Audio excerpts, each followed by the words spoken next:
Itsaso ikastolan ikasturteari martxa hartu diogu eta orain honetan kontatu nahi dizuen gure DBH-ko lehenengo mailako ikasleak Kulunpa izeneko egitasmo batean murgilduta daudela.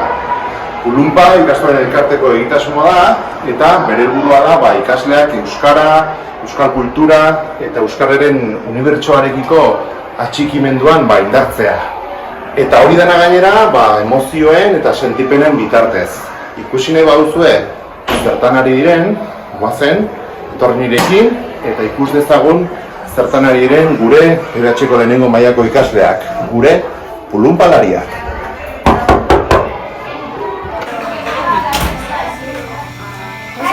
Kaixo, neskamutilak!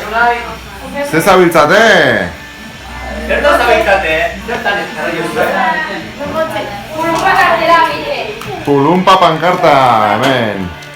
Biharko? Bai. Zongi. Primeran.